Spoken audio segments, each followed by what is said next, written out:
Hoy es un día intenso, había muchas convocatorias hoy, pero se están cumpliendo sobradamente todas. Bueno, gracias por estar aquí. Esta sesión se dedica a algo así como ¿qué demonios está pasando en Chile? Como sois gente de comunicación y o periodismo, se os supone informados y al tanto de que no solo en Chile, sino en algunos otros países de América Latina y en algunas otras partes del mundo está habiendo una especie de renacer de la protesta social, movimientos muy potentes, muy masivos y en algunos casos también algo virulentos. Está pasando algo. Está pasando en muchos sitios y en un sitio que es un poco emblemático, que es Chile. Es un poco emblemático porque Chile era la buena noticia de América Latina. Siempre funcionaba más o menos bien, la gente votaba, la gente tenía partidos respetables, no movimientos populistas cuestionados en nuestra burguesa Europa. Chile funcionaba, Chile tenía una economía que iba como un torpedo y de pronto descubrimos que Chile no estaba funcionando tan bien o que a la gente en Chile le parece que las cosas no estaban funcionando tan bien. De pronto emergen cosas que algunos especialistas, como uno que tengo a mi derecha, que es Alberto Mayor, que ya venía hablando de que el sistema podía estar llegando a su fin, el sistema del régimen, que la democracia chilena había heredado muy vigilada y muy tutelada de la dictadura anterior, que podía estar llegando a su fin porque impedía los cambios sociales que un país avanzado tiene obligación de emprender. Algunos otros especialistas, como el que tengo a mi izquierda, Héctor Testa, que es un experto en el enfoque constitucional de este asunto, también habían señalado carencias constitucionales importantes en ese país que no estaban aflorando con la suficiente claridad y ahora afloran. ¿Y qué significa lo que aflora? Esto es lo que le hemos pedido que nos cuenten a estos dos expertos. La pregunta es ¿qué pasa y qué significa lo que pasa? No tanto qué pasa, porque esto nos lo cuenta más o menos la prensa, sino qué significa esto. Esto conduce a algún sitio, esto tiene algunas posibilidades de cambiar los modelos de política que estábamos padeciendo, hay alguna posibilidad de que esto sirva para dar una salida. Esto es lo que le hemos pedido. Hemos pedido dos intervenciones no muy largas, entre 20 minutos y media hora cada uno, para que luego podamos debatir con vosotros a partir de lo que sabéis, de lo que habéis oído o de lo que queréis saber al respecto. Doy la palabra a Alberto Mayor, que es un sociólogo de la Universidad de Santiago de Chile, que seguramente nos describirá cuál es ese escenario que creíamos que funcionaba y de pronto manifiesta no haber estado funcionando. No es que ahora falla, es que no ha estado funcionando durante bastante tiempo. Por tanto, nos dará una perspectiva un poco sociológica, mientras que Héctor nos dará un poco el desemboque político y constitucional posible para esta crisis que está viviendo Chile. Por tanto, cedo la palabra y los dos micrófonos a Alberto Mayor. Muchísimas gracias, Pepe, muchísimas gracias a ustedes por estar acá. Y bueno, comencemos rápidamente, el tiempo en estas cosas siempre apremia. Hace 10 años, en un proyecto de una investigación grande, empírica, que estábamos haciendo en Chile, cosa a la que yo no me dedicaba, o sea, había sido básicamente porque nos había parecido interesante que estaba olvidada una vieja perspectiva de cómo investigar la estructura social en América Latina y en Chile en particular, que había sido una perspectiva muy interesante y no se habían hecho estudios de ese tipo hacía muchísimo tiempo, y los temas de desigualdad eran básicamente estratificación. O sea, estos ganan tanto, los siguientes ganan lo siguiente, y así sucesivamente, y tantos vuelos al año los que viven acá, y tantos vuelos al año y ninguno, por supuesto, los que viven más abajo, y así. Nos parecía que había que establecer un análisis distinto. Entonces hicimos una investigación grande, empírica. Yo me dedicaba a la teoría sociológica por entonces, y tenía la problemática de que siempre había sido, aunque no me gustaba tanto, bastante bueno para las metodologías. Entonces quedé a cargo de la parte metodológica de la investigación y salimos a terreno. Un terreno enorme, más de casi 200 entrevistas cualitativas por todo Chile, 2 encuestas probabilísticas de gran tamaño, grupos de discusión, en fin, empezamos a salir. Y cuando estamos en la fase de análisis de datos, yo llamo a 2 de los investigadores más jóvenes y les digo, más allá de lo que estamos mirando, aquí hay algo raro. Algo que no sé qué es, pero me parece que es malestar social. Y empezó a mostrar lo que había. Empezamos a tratar de observar el malestar social. Ustedes comprenderán que el malestar social no se ve, no se pregunta en una encuesta. O sea, son esas cosas amorfas que a veces las ciencias sociales tenemos que investigar. Y cuando el 2011 estalla el movimiento estudiantil, un movimiento muy grande en tamaño, muy inusual, decimos, y que da vuelta a todos los valores de la sociedad chilena. O sea, para decirlo en simple, en enero del 2011, todos los estudiantes politizados, organizados de Chile, del mundo universitario, estaban en contra de la educación gratuita. Y en mayo estaban todos a favor. Para decirlo en simple, en realidad, el 2 de mayo estaban todos en contra y el 15 estaban todos a favor. Entonces yo dije, esto es muy inusual. Y convoqué entonces a este equipo y les dije, miren, aparte de investigar esto, lo que vamos a hacer es que vamos a hacer una observación diaria de lo que está pasando. Y vamos a investigar permanentemente y empezamos a salir con etnografía, en fin. Esa fue la investigación seminal, que algunas de las cosas voy a mostrar, que es la clave a mi juicio, porque esto, a mi juicio, 2011 constituye el inicio de un ciclo de crisis. Nosotros en Chile tenemos muchos terremotos, entonces sabemos mucho de sismología, cualquier persona. En sismología significa que en el fondo hubo una fractura, quedó hecha la falla geológica y por tanto después cualquier sismo, quizás no tan grande, podía romper la falla y se iba a expresar muy intensamente, pero ya estaba fracturado. Esa era la tesis que en particular yo estaba sosteniendo. Lo que pasa en 2019 tiene una extrañeza aún mayor y por tanto merece un análisis muy parsimonioso. Esto no es un movimiento social. Esto fue un estallido. En 24 horas, Chile literalmente pasó de ser un país que se comportaba como un país de la OCDE a un país donde la institucionalidad cualquiera, el Estado de Derecho, cosa que quienes conocen Chile saben que el Estado de Derecho es muy importante, Chile es un país legalista por completo, eso se fracturó en 24 horas, es muy raro. Vamos a ver entonces algunos antecedentes. El acontecimiento del 2011, yo hice una recategorización de una teoría que es la teoría del acontecimiento de Alain Badiou, y trabajamos con otra persona hace un par de años en separar los momentos.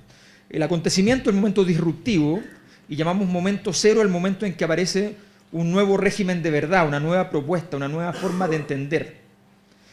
Bueno, de alguna manera todo acontecimiento supone que aparezcan propuestas de regímenes nuevos de verdad. Entonces el 2011 y 2012, que es muy largo el proceso de conflicto, más intenso el 2011, pero muy fuerte también el 2012, supone un cambio radical en la historia de Chile y es que se cierra la coalición más exitosa de la historia, que es la concertación de partidos por la democracia, y surge la nueva mayoría. La nueva mayoría, no entraré en detalle, fracasa. Dura un año su proyecto y fracasa. Falla entonces el 2015. Aparece un momento 02, una propuesta nueva.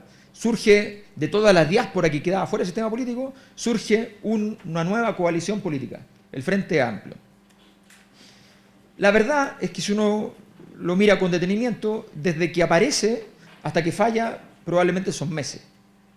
Le va muy bien en las elecciones, pero no logra conducir el proceso de crisis, que era lo relevante del asunto, el proceso de crisis anterior. Logra conseguir votos, que no es lo mismo.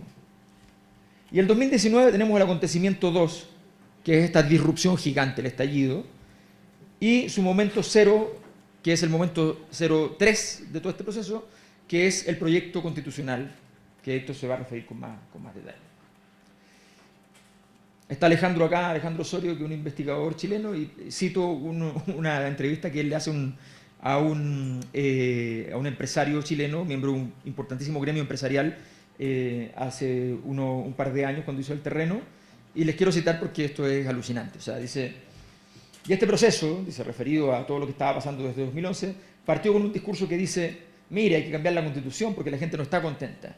Y yo creo que sería bueno identificar, y en ninguna parte se identifica a ver cuáles son las cosas que hay que cambiar. Porque esto de decir, lo que hay no es bueno, entonces incendiemos todo y construyamos un mundo feliz, es como una cosa absurda. Son como las utopías del pasado que ya mostraron que no funcionan.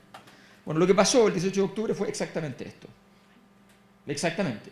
Esto no es bueno, incendiemos todo y construyamos un mundo feliz.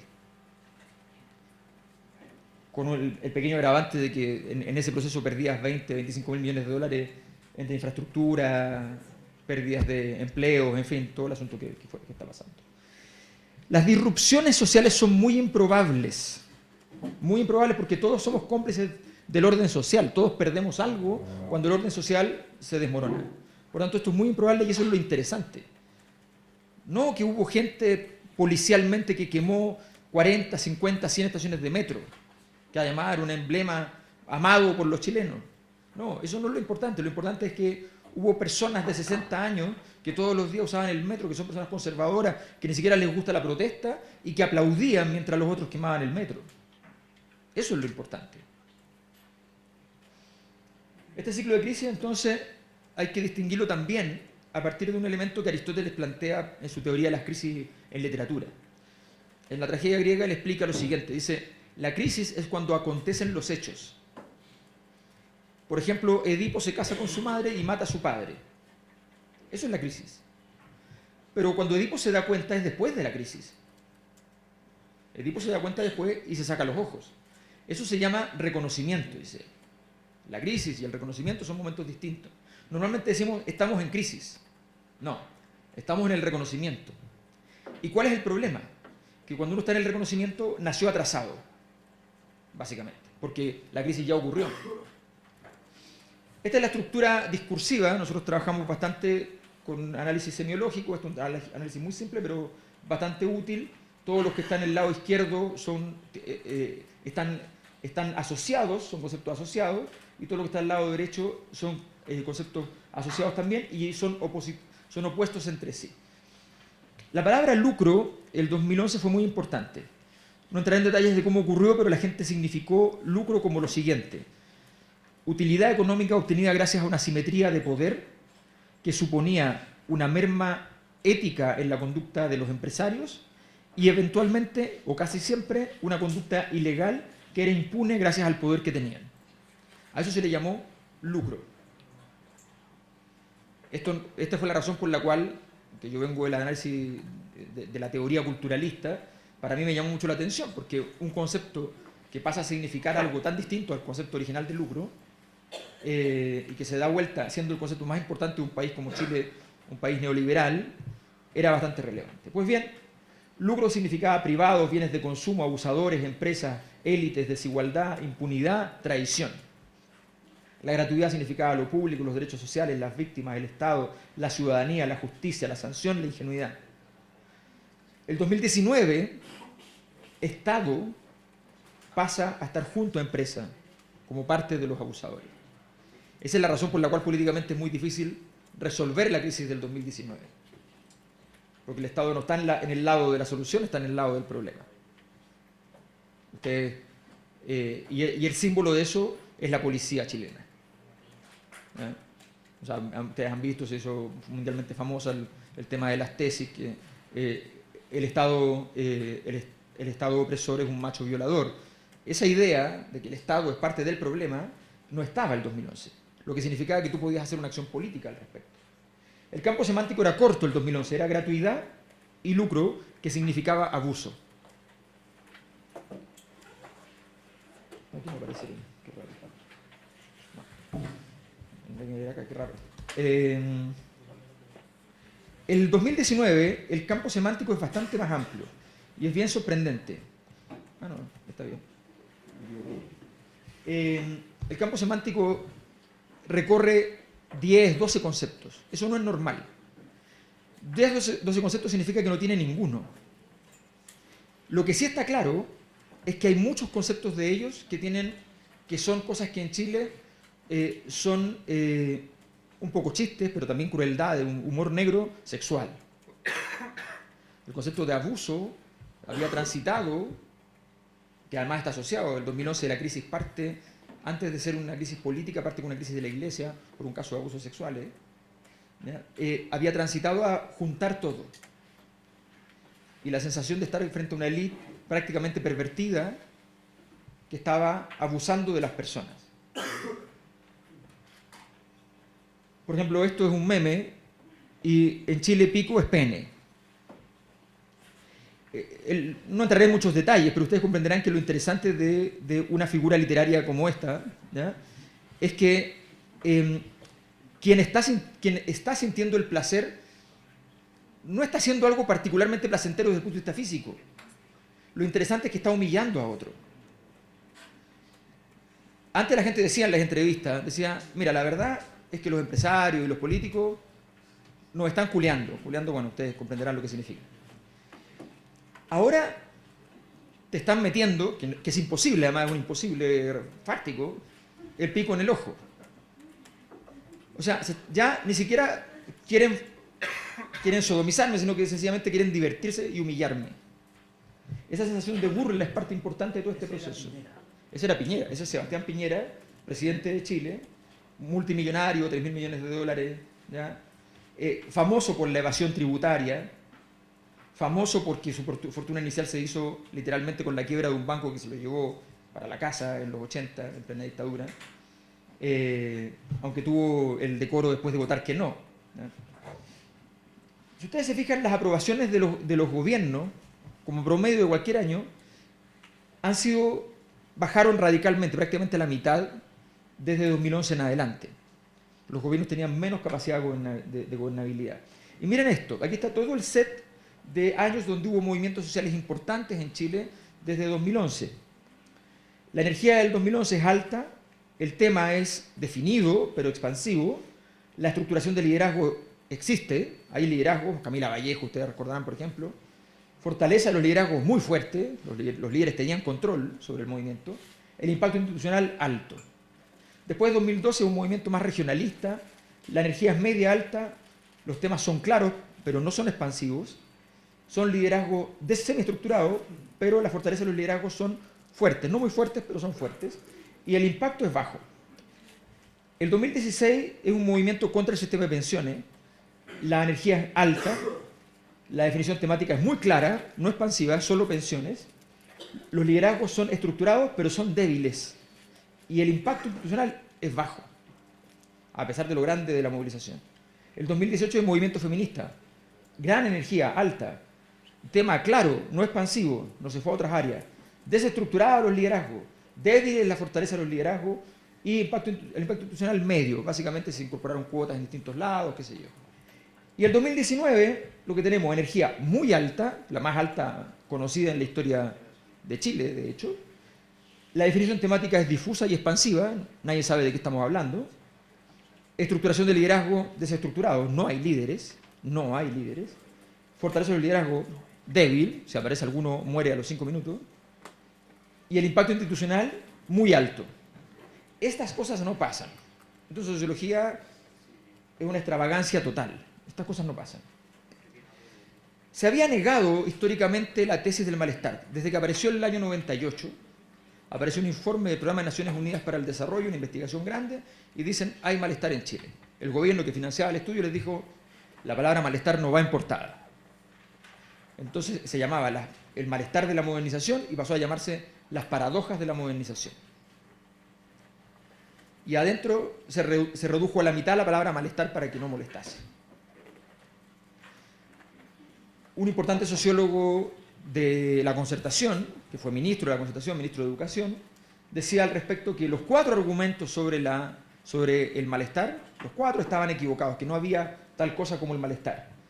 Es decir, decía lo siguiente, se rebaten los 4 argumentos presentados por los sostenedores de la tesis del malestar. Y es que ni las desigualdades sociales existentes, ni las políticas de gobierno, ni la supuesta frustración con la transición democrática, ni la sobrecarga de incertidumbre subjetiva pueden alegarse en favor de la tesis del malestar. Y esto quedó escondido formalmente.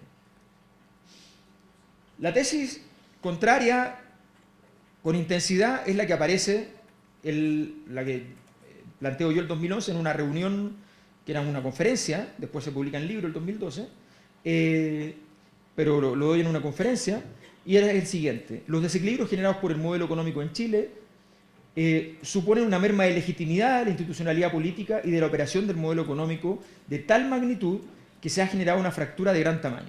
Solo resta esperar un conjunto de años, en ese momento yo calculé 5 más o menos, para que esa fractura diera lugar al derrumbe, cayendo en ese acto tanto el modelo como los fundamentos políticos que lo sostenían. Los fundamentos políticos son el orden político transicional, la constitución de Pinochet, y el elemento de modelo es las políticas monetaristas o neoliberales, que Chile siempre fue el más importante. Y luego complementé, porque en realidad era lógico y obvio, pero no lo puse en ese momento, que en realidad eso suponía que toda la élite que estaba a cargo de esta gestión de la transición caía en el acto, y por tanto ya había ocurrido el hecho de que estábamos viéndolos a ellos vivos pero muertos. ¿Qué fue lo que pasó el 2019? Bueno, pasó que subieron el metro 30 pesos. Para decirles a ustedes qué significa eso, significa algo así como 0,03 euros. Cosas que pasan todos los años. Todos los años se sube el metro 20 pesos, 30 pesos. Eso fue lo que pasó. Y los estudiantes escolares, el gobierno había decidido no enfrentarse con los universitarios, sino que enfrentarse con los escolares. Los escolares habían comenzado de 15 años, 16 años, a ir a hacer evasiones al metro, no pagar el metro, pero eran evasiones festivas, no se subían ni siquiera al metro. Se saltaban los torniquetes, bajaban al andén, volvían a subir y se iban. El metro consideró esto un insulto y decidió reprimirlo. Y puso policía, y cerraba puertas, abría puertas, empezó a hacer toda una gestión, y los chicos iban a la otra estación, y a la otra estación, y a la otra estación. Y el gobierno les contestaba: ¿pero qué les pasa? A ustedes no les subimos el pasaje, porque los chicos pagan un pasaje diferenciado. ¿Qué les pasa? Le subieron el pasaje a mis padres, decían ellos. Ya, pero son 30 pesos. Y ahí vino la respuesta clave. Los chicos empiezan a decir: no son 30 pesos, son 30 años.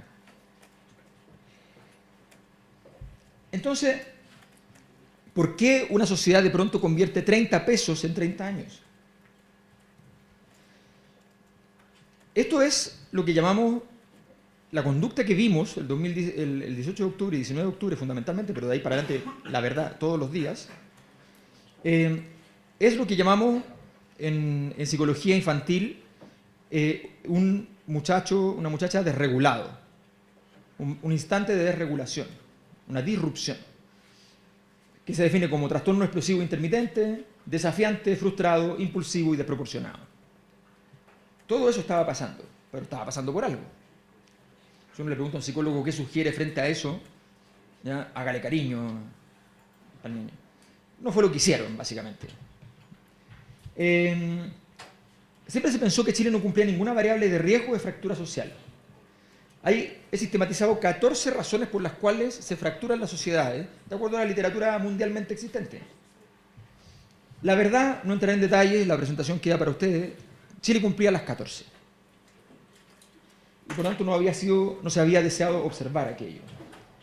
El evade pasa a ser uno de los conceptos más importantes al principio. El primer día es evade, para evadir el metro, pero además evadir todos los pagos que tienes que hacer. En Chile se paga todo. Y Chile despertó. Ahí estaba el contenido emancipatorio. Y la gratuidad de 2011 tiene que ver con evade, porque evade es gratuidad, pero que no la hace el Estado, la hago yo. Y había lo que llamaríamos en sociología un trastorno, un desequilibrio normativo, porque la gente dice cosas como esta: evade como Piñera. Cuando tu élite política, tu élite económica, ha estado sometida a numerosos casos de delitos que no han sido sancionados. Sebastián Piñera hacía 2 meses, o menos, 1 mes, había tenido que pagar las contribuciones de una casa que tiene en la playa, que hace 30 años no pagaba.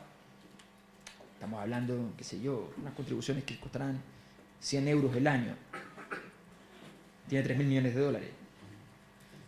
Las pagó, pero no los 30 años. Negoció y pagó 2. Negociando siendo presidente. Entonces, era una suma de factores. El desequilibrio normativo se nota muy bien en esta pizarra que alguien pone fuera de su casa y que se transforma en uno de los emblemas también de la movilización. Estamos peor, pero estamos mejor. Porque antes estábamos bien, pero era mentira, y no como ahora que estamos mal, pero es verdad. Ese es un desequilibrio normativo. Esta chica dice, en Chile, weá significa cosas. Entonces, son tantas weás que no sé qué poner, dice. O sea, el motivo de la protesta era inexacto, impreciso, porque era todo. Y los gobiernos no saben tratar con el todo. Los gobiernos saben llamar al ministro sectorial, no saben. Los economistas miraban lo siguiente para saber cómo estaba de salud Chile. El crecimiento económico, el equilibrio fiscal, la deuda del país, el coeficiente de Gini y el índice de desarrollo humano. Chile en crecimiento, equilibrio fiscal, deuda e índice de desarrollo humano era un país espectacular. En desigualdad estaba mal. Pero todo lo demás era espectacular. Lo que no miraban era la capacidad de consumo de los hogares, las expectativas económicas, el equilibrio doméstico, los ingresos versus los egresos de las casas y el estrés financiero de los hogares. Esto es muy importante porque Chile, al ser una sociedad neoliberal, es una sociedad de consumo y por tanto tú defines tu posición en la sociedad de acuerdo a lo que compras. Resulta que si uno mira los datos de la encuesta de presupuestos familiares, del percentil 1 al 78, o sea, el 78% de los chilenos no llegaban a fin de mes con lo que ganaban. Y esta encuesta contempla todos los gastos, pero no incluye deuda. Y luego el resto de los grupos tiene superávit. Casi todos los superávit son ridículos. El primero, 1 euro. El segundo, 2 euros. Y así, hasta llegar a 20 euros. Tenía superávit de 20 euros, sin contar la deuda.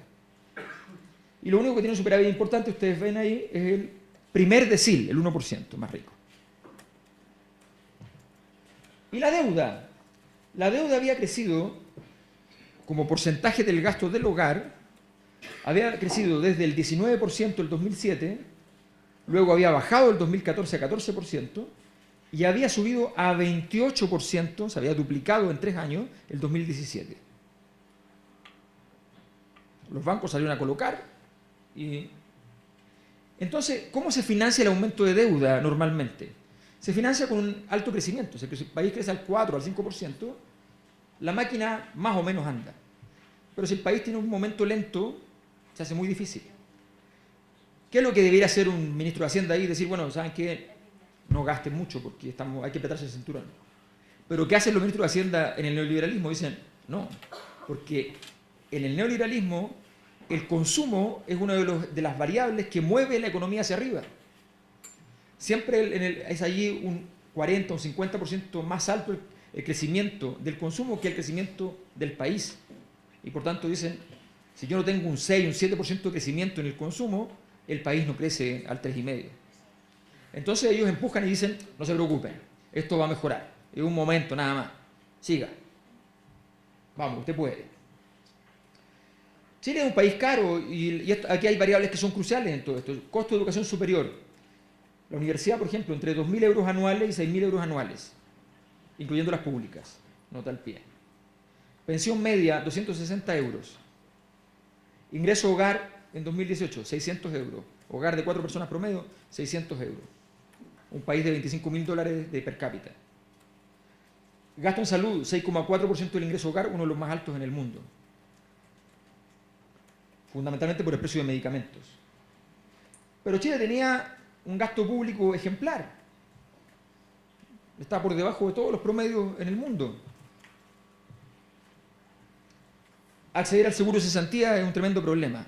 Si uno va guardando un fondo cuando cotiza a su fondo de pensiones, y ese fondo le sirve a uno para cuando está cesante, está sin empleo. Pero ese fondo es muy pequeño, por tanto lo que te llega es ridículo, son, qué sé yo, 80, 100, 120 euros, no es realmente un fondo importante. Y si se acaba, el Estado, si cumples una serie de condiciones, como 14 para ser preciso, te entrega entonces una ayuda por un par de 6 meses, qué sé yo. Entonces, ¿qué miraba la élite para ver si estábamos sanos o enfermos a nivel de carácter más político?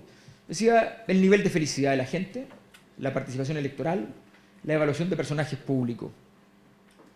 Hay un par de líderes que están marcando bien, participación electoral. Bueno, todas estas variables eran mediocres, no eran terribles, pero eran mediocres.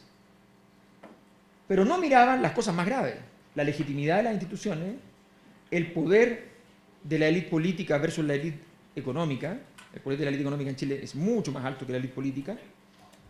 Y la intensidad de la política. La sociedad chilena estaba basada, toda la transición, en políticas de baja intensidad. Se aumentaba el conflicto social, se aumentaba el peso de la política, si se hacían muchas reformas, todo se arruinaba. El sistema estaba hecho para que nadie hiciera nada. Pues bien, y en términos morales, ¿qué miraba la élite para saber si estábamos sanos o enfermos? Nada. Lo que no miraban era la sensación de injusticia de la gente, que estaba clara en muchos estudios. Vean Latinobarómetro, vean cualquiera de ellos. Y eso tenía que ver con tres variables fundamentalmente cuando uno lo revisaba cualitativamente. La impunidad, las élites no eran sancionadas. O sea, el 2011, en medio de la crisis, la encargada de grandes contribuyentes del Servicio de Impuestos Internos renuncia diciendo que ella le da vergüenza trabajar allí porque nunca le ha llegado una denuncia de impuestos internos contra un gran empresario y que siempre le llegan a pequeños empresarios. Y dice, yo no voy a seguir acá porque yo sé que ellos están evadiendo impuestos y me parece insólito. La impunidad, en Chile llamamos pituto a la gente, a esto de conseguirse los empleos a partir de transacciones de poder, en fin, y la desigualdad. La traición y la burla. La burla, aquí tengo una selección, no voy a leer todas, pero una selección de frases emblemáticas que en los últimos meses había dicho el gobierno, los ministros fundamentalmente, que eran ridículas, y la gente dijo, pero esto es, ¿qué me está diciendo? Cuando subieron en el metro dijeron, pero mire, si usted se sube al metro antes de las 7 de la mañana, el metro va a estar más barato que antes. Y si usted se sube de vuelta después de las 8:30 de la noche, también va a estar más barato que antes. O sea, usted puede ahorrar dinero si está 12 horas fuera de casa sin contar transporte. Entonces, la gente decía, bueno, pero esto es una broma. El ministro de Hacienda dice, aprovechen este mes que ha bajado 3,6% el precio de las flores y lleven una flor a su familia. Unas cosas ridículas. Sí, sí. Me queda poco, sí. Lo que los economistas no entienden es que la economía no es una ciencia solamente, sino que es en todas las sociedades de la historia un problema moral. Y esto, y aquí termino, tiene que ver con una cosa que antropológicamente se llama el potlatch. Les cuento cómo es esta fiesta. Esta fiesta ocurre de distintas maneras en todas las sociedades, pero en la que está más formalizada y estudiada es en las sociedades norteamericanas tribales. En las tribus norteamericanas, canadienses y Estados Unidos, se encontró hace 120 años una fiesta que consiste en lo siguiente. Llega fin de año, estamos a diciembre, ¿cómo nos fue en el año? Bueno, yo tengo excedentes, me fue bien, gané dinero. Eran bienes, no era dinero, pero no importa. Entonces, aquí tengo parte de mi excedente. Yo digo, bueno, el 30% de mi excedente lo pongo al medio de la tribu. Hagan lo que quieran con él. Y la gente lo quema, lo rompe. Tú demuestras que los bienes no son importantes. Demuestras que lo importante son las relaciones entre las personas. Luego otro 20% tú dices, y este 20% lo voy a regalar a las personas que les fue mal este año por infortunios, en fin. Se lo dan. Esas personas, ¿qué tienen que hacer? ¿Agradecer? No, por ningún motivo. Lo que tienen que decir es insultarlo. Decirle, pero ¿cómo me vas a regalar esto? Qué vergüenza lo que me estás dando. Es una porquería. No, en serio, es bastante bueno. Mira, la verdad es que tiene su mérito. O sea, no... Vas a ver cuando yo tenga excedente cómo yo te voy a dar una cosa que valga. Esto no vale nada, pero me lo llevo. O sea, me lo llevo, pero no vale nada. El potlatch es un sistema por el cual aquellos que tienen menos tienen derecho a despreciar al que tiene más. Y el que hace un potlatch grande, que la gente se da cuenta que fue relevante, al año siguiente le dan poder. El origen de las instituciones políticas viene del potlatch. Cuando una sociedad se queda sin instituciones, como pasó en Chile después del 2011, que se fracturaron las instituciones y cayeron 25, 30 puntos porcentuales en su aprobación, lo que pasa es que la desigualdad queda desnuda. En muchos países los millonarios tienen potlatch. De hecho, en Estados Unidos es bastante normal que los millonarios el 50% de la fortuna se va a fundaciones, además tengo una fundación privada que va al otro 30% de la fortuna, y qué sé yo, y tienen algún control sobre esa fortuna, pero igual a veces no. Pero resulta que en Chile eso no existe. Tú hablabas de, para que ustedes sepan, Chile no se mueve prácticamente desigualdad antes y después de impuestos. Entonces, tú hablabas de que se moviera la desigualdad después de impuestos y era imposible. ¿Y quién tiene, de todos los empresarios en Chile y todos los políticos en Chile, quien tiene menos potlatch, es famosísimo por eso, es el presidente? Es una persona que todos se ríen de él porque ya pasa a ser chistoso, ¿ya? Pero efectivamente si hay una crisis económica mundial, él tiene 3.000 millones de dólares, él deja de comprar bebidas gaseosas en la casa. Y es cierto. Entonces, es una locura. Ocurre la crisis y él no ha sido capaz de dar nada socialmente. Nada. El neoliberalismo tiene una inestabilidad normativa y una inestabilidad antropológica. Está basado en combustionar para el desarrollo de la economía todos los valores, todas las normas sociales, toda la política.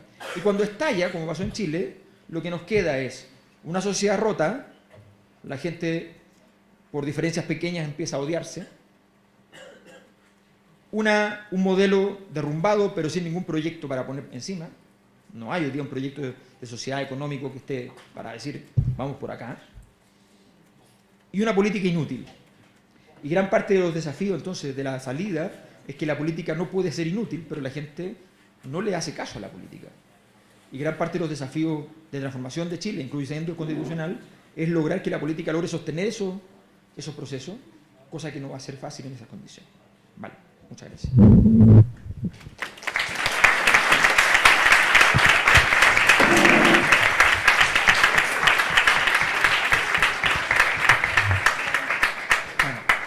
Paso directamente la palabra a Héctor Testa para que nos dé su perspectiva. Bueno, antes que todo agradecer mucho la invitación de la Universidad de Castilla-La Mancha y la presencia e interés de todos ustedes por saber un poco más de lo que viene pasando en nuestro país. Lo primero que quisiera decir es que si bien se me ha presentado como un experto en derecho constitucional, soy de las muchas que hemos estado por años intentando construir condiciones de impugnación a la política y al modelo de sociedad que se ha instalado en nuestro país desde hace décadas y que por lo tanto, tomándome las palabras de Pepe, ¿qué demonio está pasando en Chile? Entre otras cosas está pasando algo que muchos hemos anhelado, ¿no? por años y años y que venimos pujando de distintas formas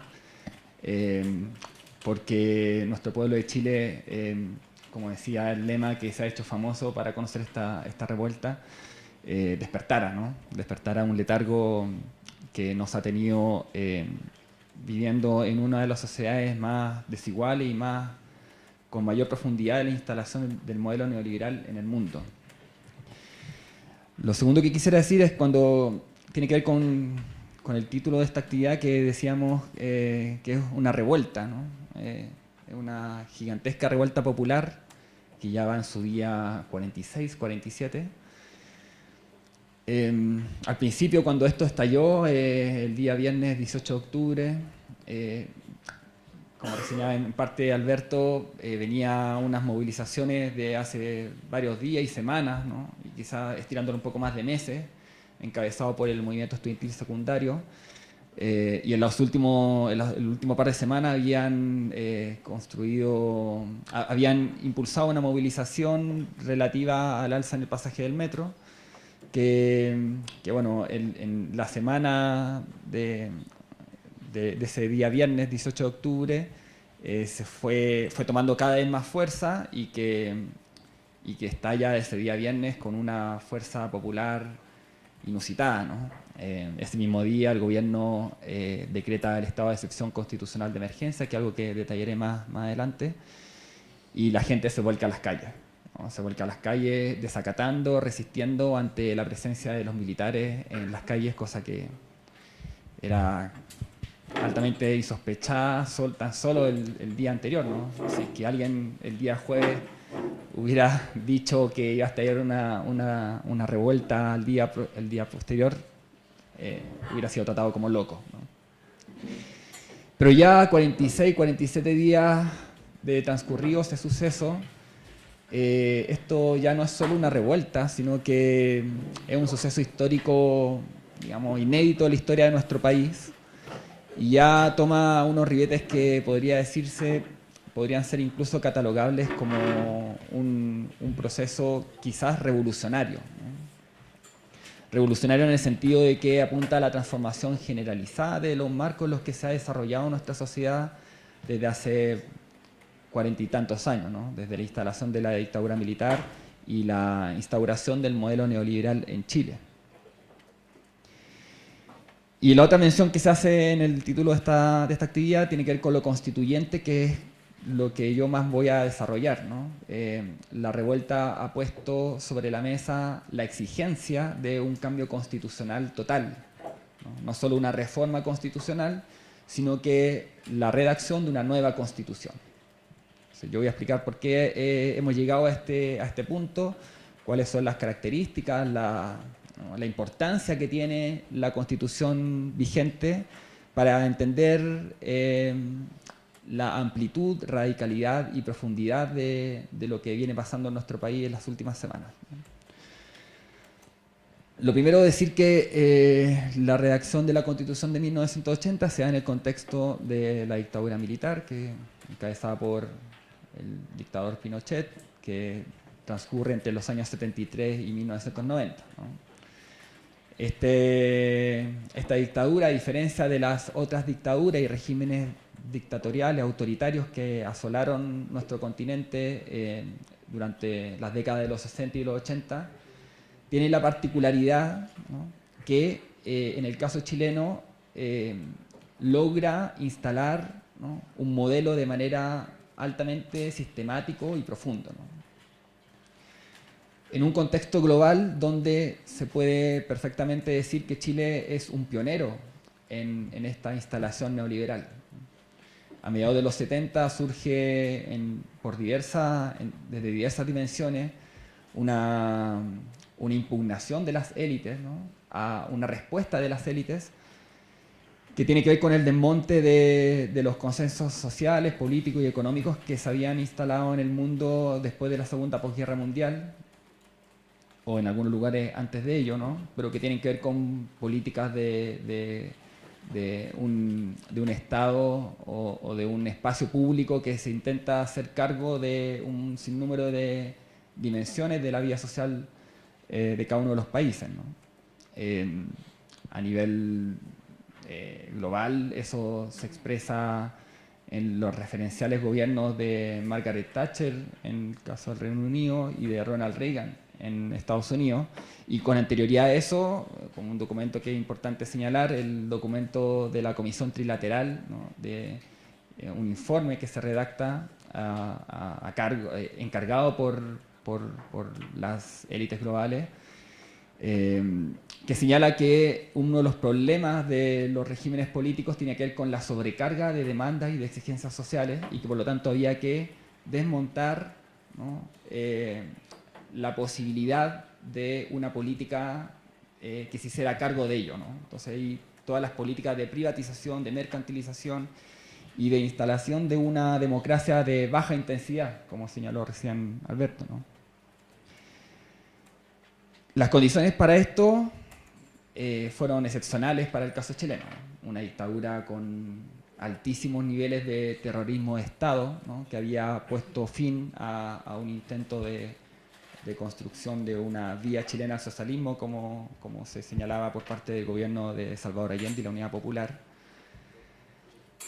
y que desde muy temprano redactó un entramado jurídico institucional, un entramado de poderes, ¿no?, que se expresa en un sinnúmero de decretos leyes, es decir, de decretos dictados por la Junta Militar, ¿no?, donde se empiezan a regular numerosas áreas como el Estatuto de la Inversión Extranjera, desde donde se dicta el nuevo sistema de pensiones de administradoras de fondos de pensión privados, los códigos laboral, tributario, de aguas, de minería, un conjunto de paquetes legislativos de leyes orgánicas constitucionales que en las últimas semanas de la dictadura se redactan, ¿no?, a última hora, y que, digamos, configuran un entramado jurídico institucional que en lo sustantivo sigue hoy día vigente. Eso es lo primero que hay que entender. No solo la Constitución que tenemos es la Constitución redactada en dictadura, de manera unilateral por una comisión designada de por la Junta Militar, sino que hay un conjunto de normas que, si bien han sido reformadas en algunos aspectos, en lo sustancial siguen estando vigentes hoy día. Uno de los cantos que se repiten mucho en esta semana, un canto que viene de antes, ¿no?, que dice: esto no es un gobierno, es una dictadura, son puras leyes de la dictadura de Pinochet. La Constitución de 1980, la importancia que tiene es que es el pilar, ¿no?, es el núcleo desde donde la resistencia de esa institucionalidad, de esa legislación, ¿no?, ha logrado perdurar en el tiempo, ¿no? Si bien es cierto, ha sido objeto de un sinnúmero de reformas, ¿no?, más de 50 reformas constitucionales, sobre todo agrupadas en dos grandes paquetes de reformas constitucionales. El primero en 1989, derivado de la negociación entre un sector de la oposición y la dirigencia de la dictadura, ¿no?, y el segundo gran paquete de reformas en el año 2005, ¿no?, en una reforma constitucional que acuerda el presidente Ricardo Lagos con la derecha pinochetista, logran quitarle a la Constitución algunos aspectos, digamos, excesivos, ¿no? Algunos totalmente impresentables, como imagínense ustedes que recién en el año 2005 se quita la institución de los senadores designados, es decir, senadores designados por algunas altas autoridades y dentro de las cuales estaban designados por las Fuerzas Armadas, ¿no? Piensen ustedes que cuando Pinochet es detenido en Londres por una orden de detención dictada desde acá, desde una causa que llevaba el juez Garzón, Pinochet estaba como senador vitalicio, ¿no? Esto fue en el año 99. La dictadura sale del Poder Ejecutivo el año 90, Pinochet permanece hasta el año 98 como comandante en jefe del ejército, pasa a senador vitalicio. Dentro de un sinnúmero de amarres institucionales que perduraron años y años, ¿no?, y que le dieron un enorme poder de resistencia a las fuerzas pinochetistas dentro del proceso de transición a la democracia.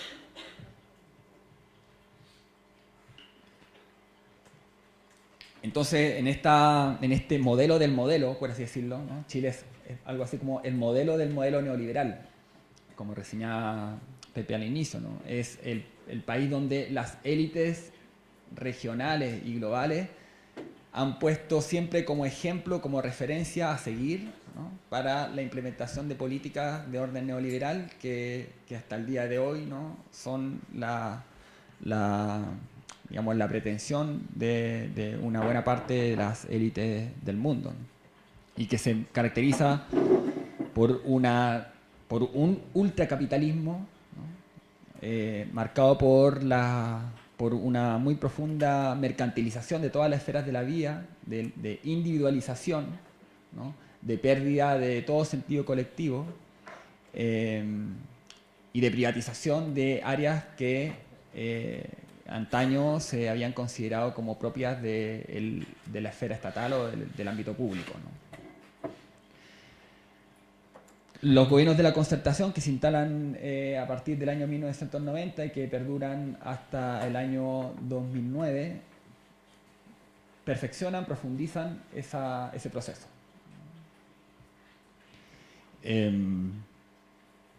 Y lentamente, progresivamente, surge desde el mundo social, ¿no?, desde extramuros de la institucionalidad, ¿no?, un creciente descontento, un creciente malestar y progresivamente una impugnación social y política a esta realidad,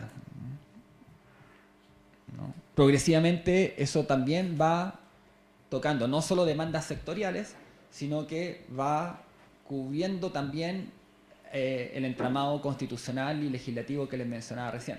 Es decir, cada vez más las movilizaciones sociales que se van levantando van tocando no solo demandas sectoriales, ¿no? Sino que van abordando cuestiones que son los pilares centrales del modelo.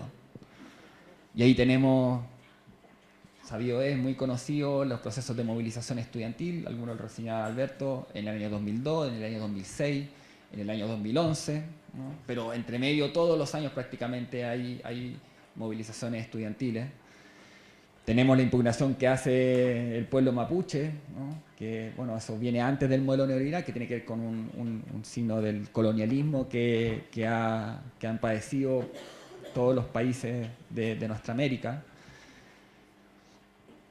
Tenemos luchas socioambientales, ¿no? En un país que se caracteriza en su matriz productiva por ser una economía altamente extractivista, ¿no? De recursos naturales y que deja altas consecuencias socioambientales para los territorios donde se enclavan estas actividades.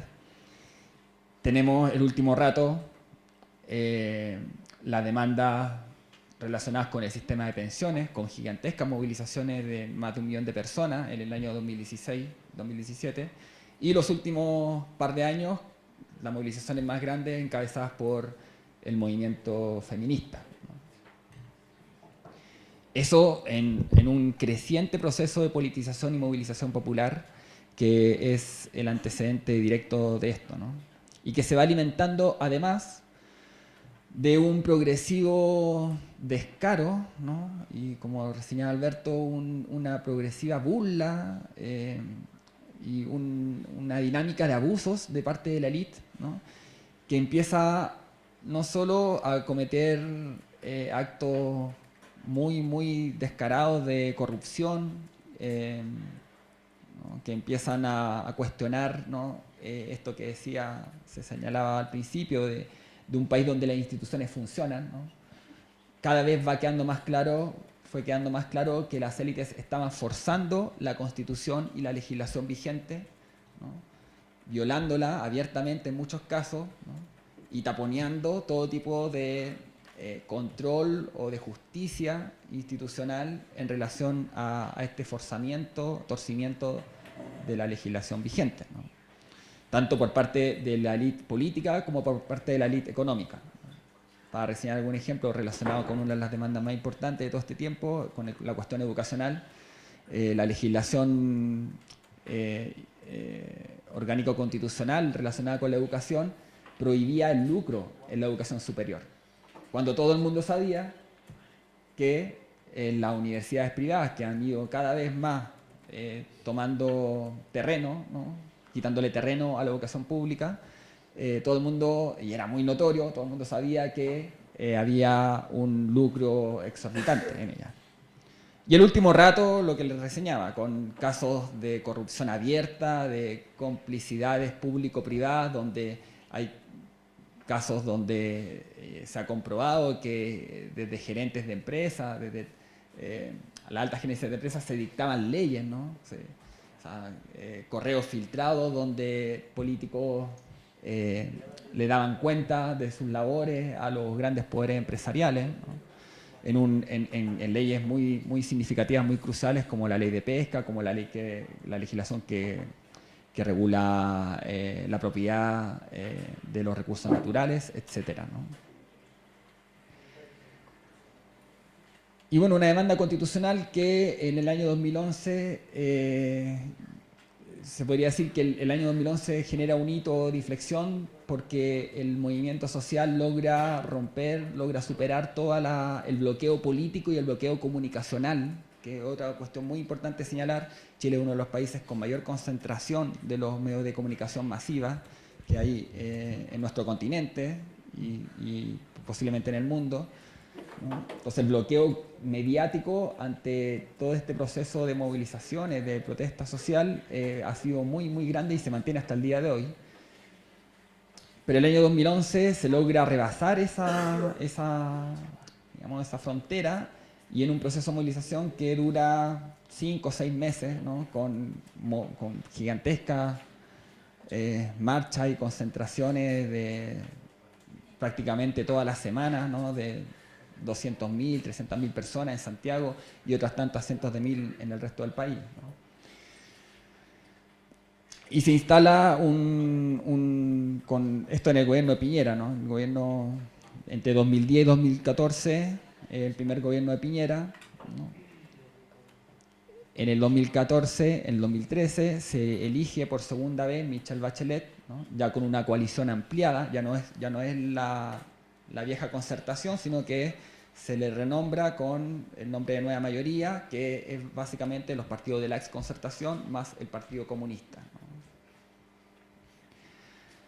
Para hacer una analogía, sería algo así como el PSOE más Izquierda Unida acá, ¿no? Y que intenta tomar la demanda constitucional con un proceso, se le llamó proceso constituyente, pero más que un proceso constituyente fue un proceso de consulta a la ciudadanía, una consulta restringida, ¿no? Donde participamos 200.000 personas en unos encuentros autoconvocados, pero todavía bajo una falta de voluntad política que implicó el entrampamiento y el bloqueo de las reformas constitucionales que podían eventualmente permitir la redacción de una nueva constitución, ¿no? Y había cuenta de la derrota de los intentos reformistas, ¿no? de la segunda derrota del intento reformista de Bachelet, porque ya en el año 2005 Bachelet había instalado la necesidad de ser una mezcla entre cambio y continuidad, ¿no?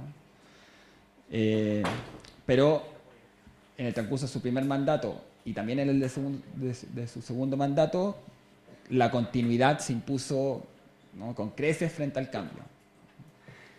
Y eso hizo que, bueno, surgiera una alternativa política muy facilitada por quizás la reforma institucional, la reforma constitucional de mayor significación que ha habido en todos estos años en relación a la Constitución del 80, ¿no? Si tomamos la Constitución como en su entramado orgánico, ¿no? En cómo se configuran los poderes del Estado, la principal reforma fue el cambio al sistema electoral para elegir parlamentarios, que con anterioridad nosotros teníamos un sistema binominal, ¿no?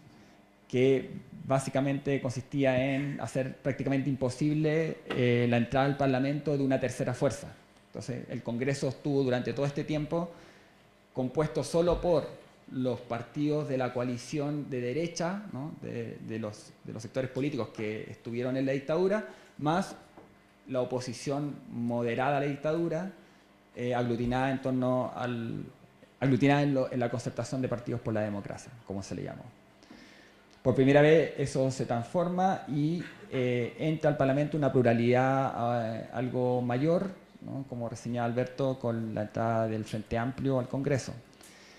Pero también dada la insuficiencia de los intentos reformistas de la nueva mayoría, ¿no? Con una nueva victoria de Sebastián Piñera, ¿no? Eso en un contexto de permanencia de una altísima abstención electoral, ¿no? Desde el año 88 en adelante, ¿no? Hay que explicar ahí un poco.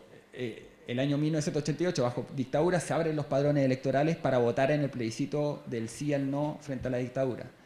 Y ahí se inscribe una buena parte del pueblo chileno, ¿no? Pero posteriormente, ¿no? Y debido al sistema electoral que había, ¿no? Que era de inscripción voluntaria, voto obligatorio, las personas, las nuevas generaciones que íbamos cumpliendo 18 años, no nos inscribíamos mayoritariamente en los registros electorales porque había un rechazo muy, muy, muy visceral frente al modelo de democracia pactada y limitada que se había instalado, ¿no? Entonces fue la participación electoral cada vez reduciéndose en número y en proporción hasta la última elección presidencial, que fue la primera en que eso tiene un cierto repunte, y tiene un cierto repunte básicamente por la entrada de un nuevo actor, que es el Frente Amplio, por las condiciones electorales que mencionaba recién, que se cambió a un sistema de inscripción automática, es decir, uno a los 18 años empezó a estar inscrito en los registros electorales, y voto voluntario. Eso es la primera vuelta electoral, y en la segunda vuelta electoral, donde Piñera le gana al candidato de la nueva mayoría, también hubo una entrada de un electorado que concurrió a votar a raíz de la amenaza o una campaña muy fuerte en términos mediáticos que tenía que ver con que, como se había izquierdizado el escenario con la entrada al Frente Amplio y como el candidato de la nueva mayoría estaba más tendencialmente inclinado hacia la izquierda, eventualmente, decían los medios de comunicación y la derecha, nos encaminamos a una Chilezuela, ¿no? Como se le llamó, ¿no? O sea, a un escenario de confrontación, de polarización política, en algo que es bastante similar en casi todos los países del continente y aquí también, ¿no? Que cada vez que se levanta una fuerza alternativa se la trata de demonizar, y dentro de esa demonización está la analogía con la situación en Venezuela. Pero lo cierto es que aquí se fueron acumulando un conjunto de estallidos, de descontento, de malestares, por decirlo bajo, ¿no? Como decía ahí el cartel, son tantas weas que no sé qué poner en el cartel, ¿no? Y que estallan con esta gota que rebalsa el vaso de un alza marginal, ¿no? En el precio del pasaje medio. Entonces, ¿qué pasa?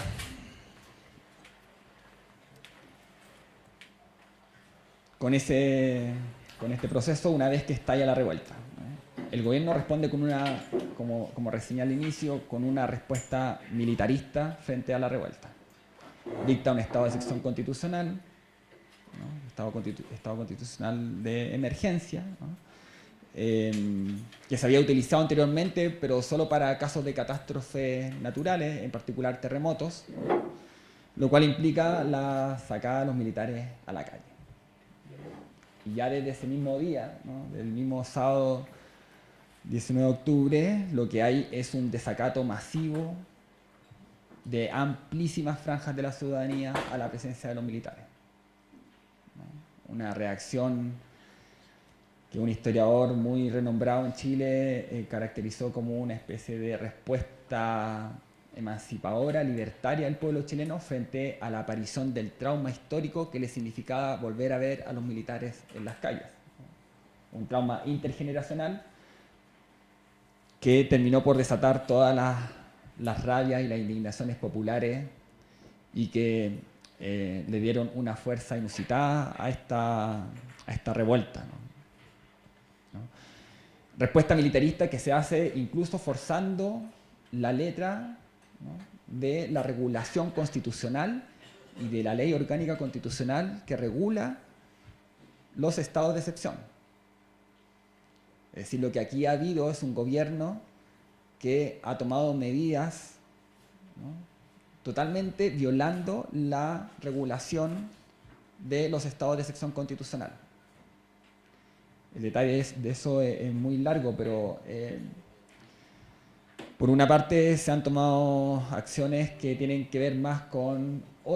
la Constitución de 1980 regula 4 estados de excepción, ¿no? Hay 2 que son más agravados, que son más fuertes, que son los casos de guerra interna y externa, ¿no? Que son los estados de sitio y estados de asamblea, y hay otros 2 que son más tenues en la cantidad de derechos y de limitaciones a los derechos que se pueden hacer en virtud de ellos, que son los estados de catástrofe y de calamidad, ¿no? Y aquí lo que se hizo fue dictar un decreto de estado de excepción constitucional de emergencia, tomando medidas que son más propias de un estado de sitio. Y no solo eso, sino que el presidente de la República, ¿no? Que no es cualquier analista, que sus comentarios públicos no son cualquier cosa, ¿no? En cadena nacional dijo muy solemnemente que estábamos en una guerra. No lo decía de forma alegórica, ¿no? Había sacado a los militares a la calle y estaba declarando una guerra. Eso en un contexto, además, de violaciones graves, masivas y sistemáticas a los derechos humanos.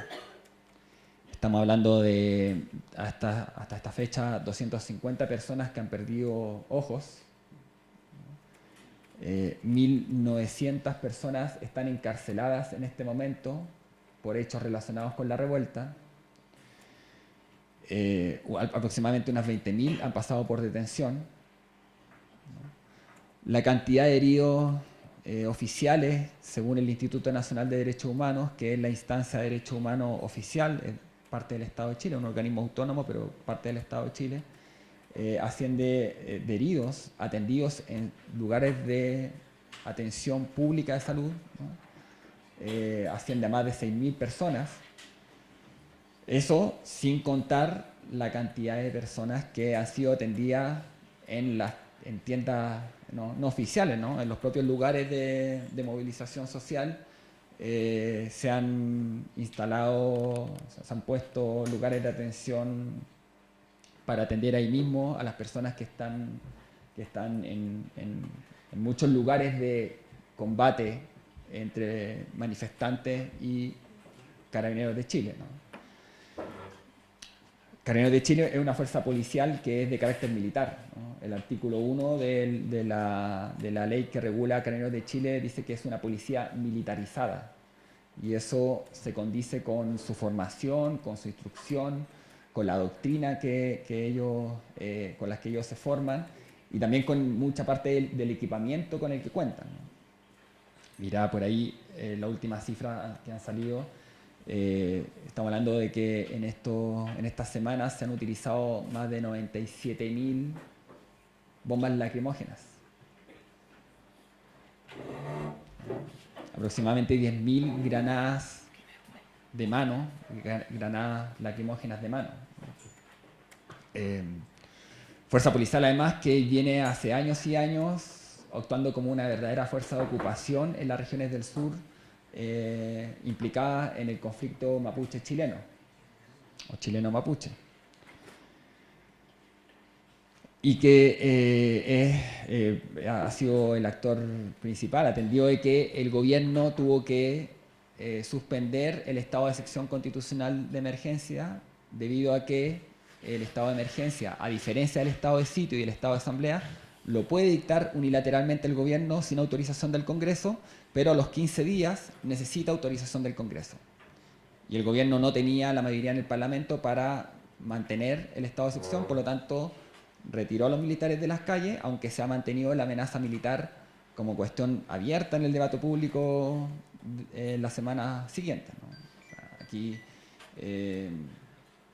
no es un rumor de pasillo, no, aquí la cuestión de la amenaza militar ha estado y está vigente, más allá de las resistencias institucionales que hay a ello, ¿no? El presidente convocó al Consejo de Seguridad Nacional, ¿no? Que es una instancia consultiva donde están representados los 4 jefes de las Fuerzas Armadas y de Orden, es decir, Ejército, Aviación, Marina y Carabineros de Chile, más las grandes autoridades, las más altas autoridades de los poderes civiles, es decir, Cámara de Diputados, Senado, Contraloría General de la República y Corte Suprema. En ese Consejo de Seguridad Nacional, todos los poderes civiles se negaron, rechazaron una respuesta a un militarista a la revuelta, y en algunos casos, incluso en el caso del Contralor General de la República, señalando que la convocatoria al Consejo de Seguridad Nacional había sido inconstitucional e ilegal debido a que el Consejo de Seguridad Nacional está destinado a prever, a ver cuestiones relacionadas con la seguridad nacional y no con orden público, que era el problema que se ha desatado en el país, ¿no? Que hay un evidente problema de control del orden público por parte del gobierno, habida cuenta de la ilegitimidad sobreviniente en la que ha llegado a estar. Estamos hablando de un gobierno que prácticamente no se puede desplegar en la calle, estamos hablando de amplias franjas de la ciudadanía que lo rechazan. En las encuestas de la encuestadora, de las consultorías, en manos de las derechas, le están dando al presidente Piñera un apoyo entre el 10 y el 5%. Y con una movilización callejera en prácticamente todo el país, en todas las ciudades del país, y que tienen digamos, su punto neurálgico en el centro de Santiago, en la ex Plaza Italia, que se le ha rebautizado como Plaza de la Dignidad, dentro de un conjunto de rebautizajes, ¿no?, que se ha hecho en muchos lugares del país. Se ha bautizado nuevamente a varias plazas o calles, ¿no? Se han derrumbado monumentos, ¿no? Y se ha desatado una ola de impugnación popular social creciente al modelo, y eso tiene en la impugnación constitucional, en la demanda, en la exigencia por una nueva constitución redactada por una asamblea constituyente, es decir, no redactada por los poderes constituidos, no redactada por el Congreso Nacional, su pilar esencial, ¿no? Junto con el rechazo a las violaciones a los derechos humanos que se vienen viviendo, ¿no?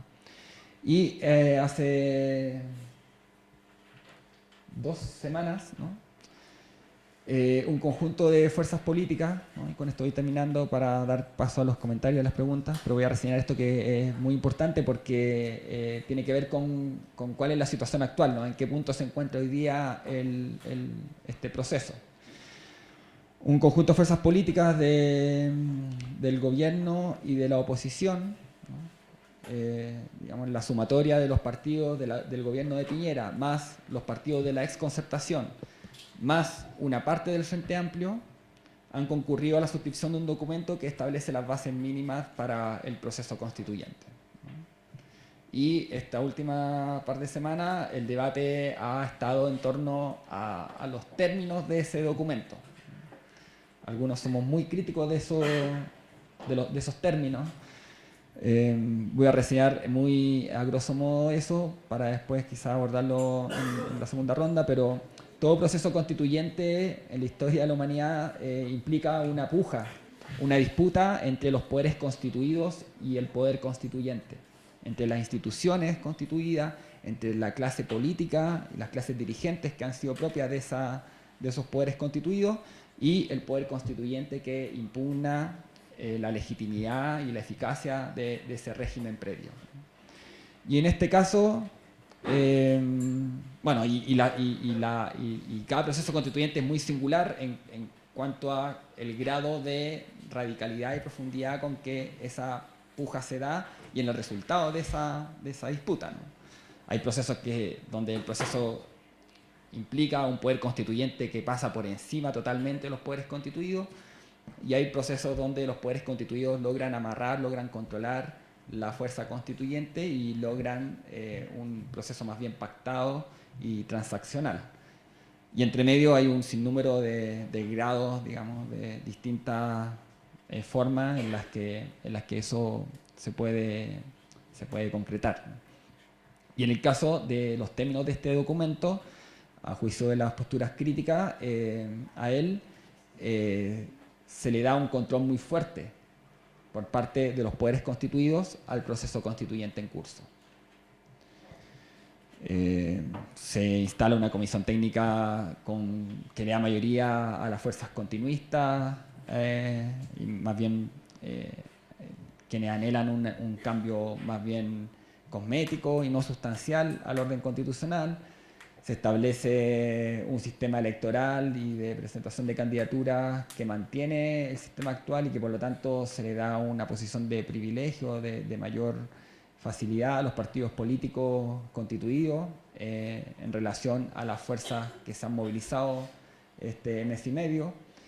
Y se instala un quórum de funcionamiento de la Asamblea Constituyente de 2/3. Es decir, la aprobación del texto constitucional requiere 2/3 de la Convención Constitucional, como se le ha llamado, por parte de las fuerzas que han concurrido a este documento, lo cual mantiene un poder de veto en manos de las fuerzas conservadoras, que han sido precisamente las que se han opuesto todos estos años a transformaciones sustantivas del orden constitucional y a este modelo neoliberal que ha producido esta gigantesca revuelta, o quizás habrá que ver en el transcurso cómo se va desarrollando, quizás revolución que se está viviendo en nuestro país. Eso.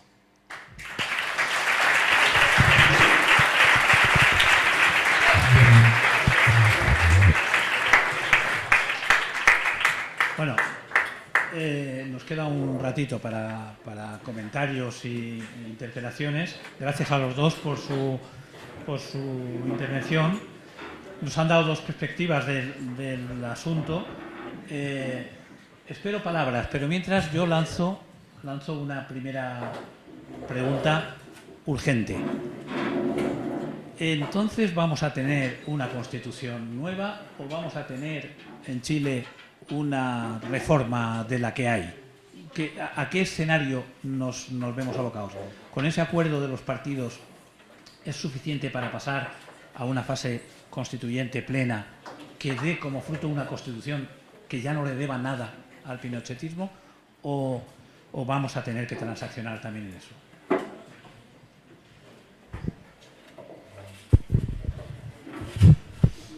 A ver, yo creo que el gran problema tiene que ver con el carácter que parece ser fallido del proceso.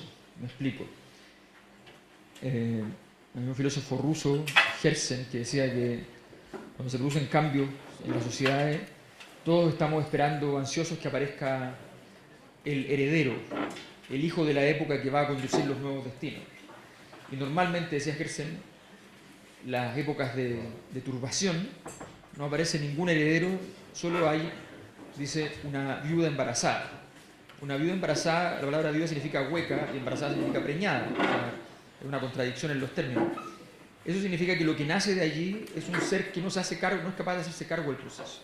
Pues bien, da la impresión de que este nuevo proceso constitucional se podría terminar sumando, y desgraciadamente es así el juicio, se podría terminar sumando al conjunto de instituciones que terminan por caer en esta crisis. ¿Me explico? En Chile, los militares llegan después de la dictadura, esto es insólito, los militares y la policía llegan siendo las instituciones más respetadas después de la dictadura. Y van perdiendo los últimos años por casos de corrupción, y ahora pierden lo único que les quedaba, que era el miedo. O sea, antes nosotros nos imaginábamos en Chile que si salían los militares a la calle no había forma de hacer algo. En esta pasada los militares estaban aquí de pie y la gente estaba saqueando el supermercado atrás y pasaban al lado del militar. Porque saben que no tienen ni siquiera la legitimidad para poder disparar. Entonces el presidente Piñera, cada decisión que fue tomando, fue destruyendo todas las instituciones, incluso aquellas las más terribles y sórdidas. El Consejo de Seguridad Nacional, fue destruyendo las instituciones militares, las instituciones policiales, y entre otras cosas, usa como ficha de cambio de todo el conflicto una herramienta tan importante como el cambio constitucional. Y la pone al frente y dice, esto estoy dispuesto a dar. Cuando todos saben que no está dispuesto a dar otras cosas. Y por tanto, deja la Constitución como algo que es menos importante que el resto de las cosas. Y la gente dice, bueno, pero esto no es lo que estábamos esperando. Estábamos esperando la noticia de un apoyo social, de un sistema benefactor. Pues bien, entonces la situación es bien dramática. A mi juicio, el día 1 esto logró tener una cierta energía, y a poco andar, errores mediante varios de ellos, del documento mismo, pero también de la situación política contingente, el acuerdo se ha ido devastando. Hubo un gran esfuerzo de subir al partido del fundador de la Constitución al acuerdo, cosa que era un error. Probablemente los más convenientes que quedaran fuera, pero hubo un gran esfuerzo hasta los sectores de izquierda, qué sé yo, de que estuviera la UDI, cuyo fundador Es el partido que mejor hereda pinochetismo. O sea, de hecho, el creador de la Constitución es el fundador de la UDI. Bueno, y hay un segundo factor que se dice muy simple. ¿Y cuál es el proyecto que tenemos? Porque cuando uno dice, bueno, hay que cambiarlo esto, uno tiene que venir con algo, ¿no? Cito a Milton Friedman. Él decía, uno, mientras los tiempos están difíciles para nuestras ideas, tiene que existir. Tiene que estar hablando cosas, diciendo cosas. tenía el proyecto allí escrito y trabajando. Y cuando venga la oportunidad, que siempre es una crisis, decía él, ¿ya? Entonces hay que entrar. Bueno, hoy día efectivamente los sectores de izquierda se quedaron muy cortos desde el punto de vista de la propuesta política. Muy cortos. Y sencillamente, de hecho, son denostados por los miembros del movimiento social. Entonces, el asunto se ve más complejo. Yo creo que el proceso constitucional no va a terminar con, yo creo, con una constitución. En Chile estas cosas tienden a funcionar, pero no va a terminar con una constitución que en el fondo nos libere de los fantasmas. Puede ser una constitución que incluso sea súper distinta a la de Pinochet, puede ser que efectivamente sea emancipadora en muchos aspectos, puede ser el texto perfecto, pero desde el punto del significado político de esa constitución no va a ser capaz de emanciparnos. Y bueno, e indudablemente capaz que el texto tampoco, no sé.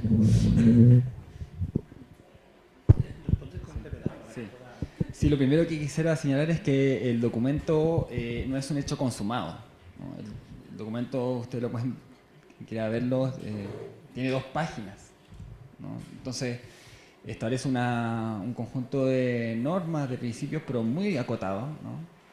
Y instala esta comisión técnica que les mencionaba, que es la encargada de especificar y determinar con mayor detalle las reformas constitucionales y legales que son necesarias para implementar el acuerdo. Y resulta que a los pocos días de suscribirse el acuerdo, las fuerzas políticas que lo suscribieron han salido con interpretaciones distintas de buena parte de los contenidos del acuerdo, y en particular de aquella cuestión que es muy esencial, que tiene que ver con los 2/3 como quórum de aprobación del texto constitucional por parte de la Convención Constitucional, que eventualmente se elegiría, ¿no?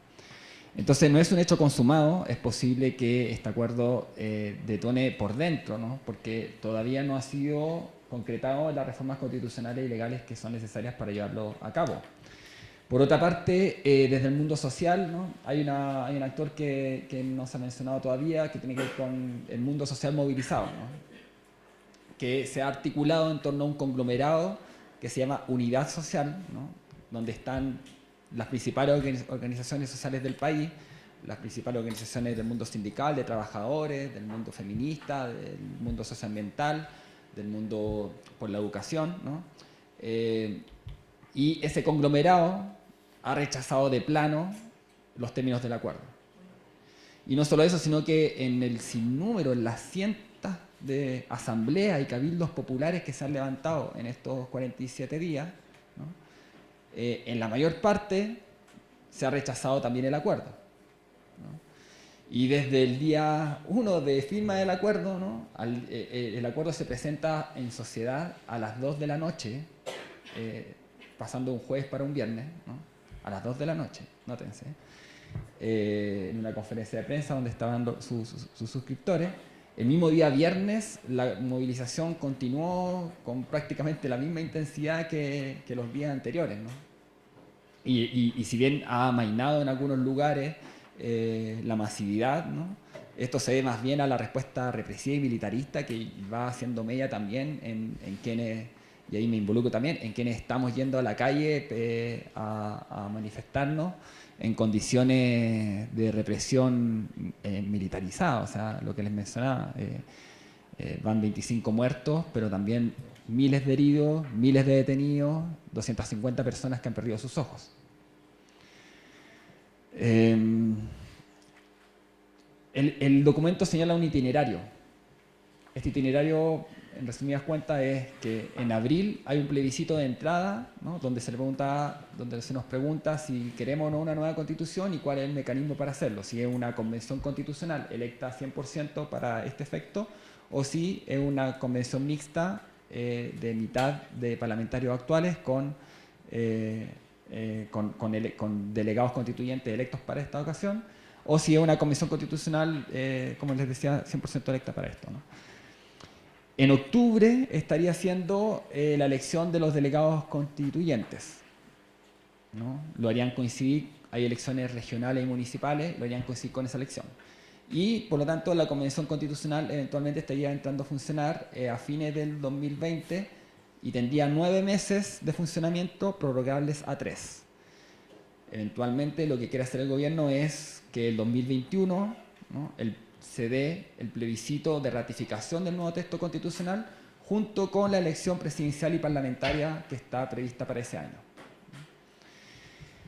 Pero con las condiciones que les mencionaba, es muy probable, ¿no?, que haya una situación de entrampamiento por la instalación de este quórum, por la implementación de este quórum.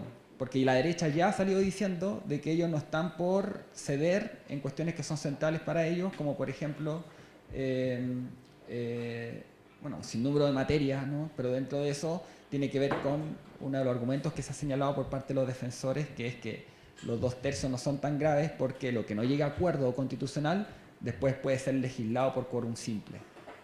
Pero la derecha salió diciendo, no, nosotros no vamos a ceder en eso. Nosotros lo que hoy día es de 2/3, después para cuando lo estemos discutiendo en sede legislativa también va a ser 2/3, ¿no? Entonces, y va a poder jugar con, porque lo más posible, a no ser que haya un cataclismo electoral descomunal, es que la derecha y los sectores más conservadores vayan a tener ese 1/3+1 de los votos de la Convención Constituyente.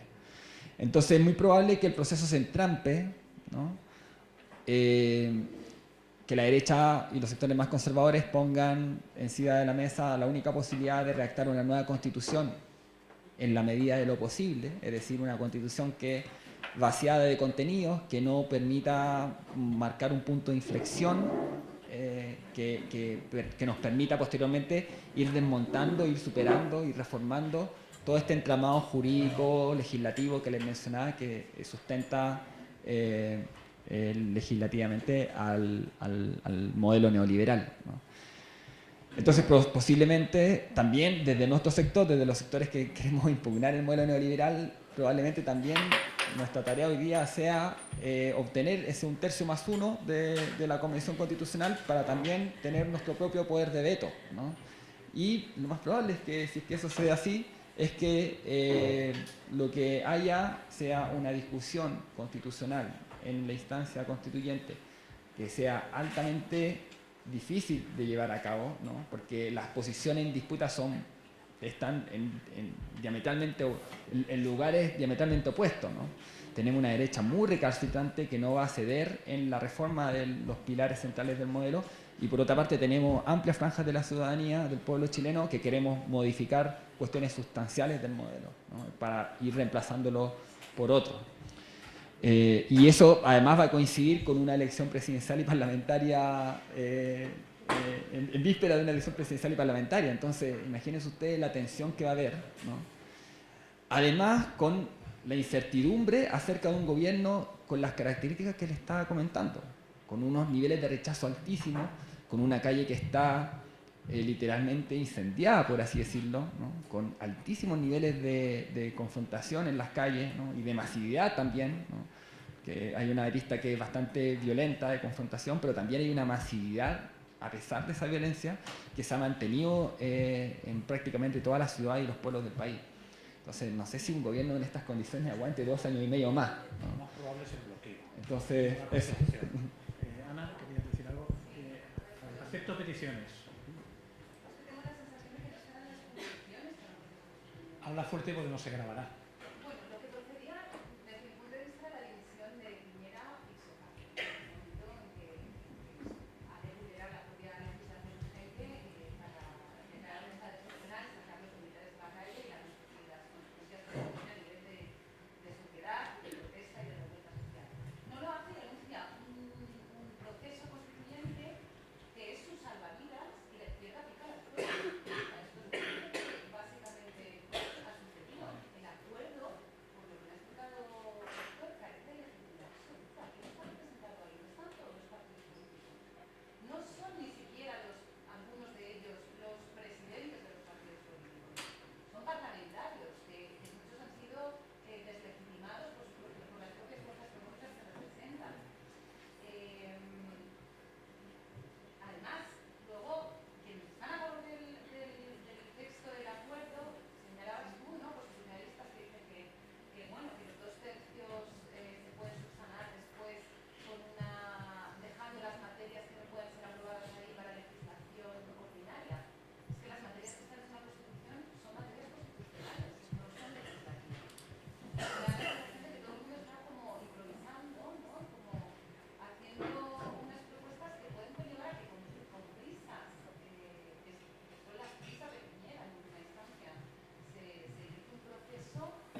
Claro, hay una microhistoria de esta situación que también determina los juegos políticos. Esa es una semana así, muy urgente. O sea, esto viene a ocurrir un día donde la violencia, esta vez sin transmisión de televisión solamente, había sido más intensa para el gobierno que incluso los primeros 2 días.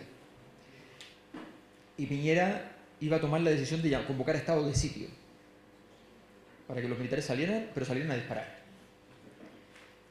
Y él había llevado a un ministro de Interior que era, entre comillas, de los dialogantes y pacifistas. Y a una vocera de gobierno nueva que era de los dialogantes y pacifistas. Entonces tenía a 2 pacifistas con una pistola en la mano.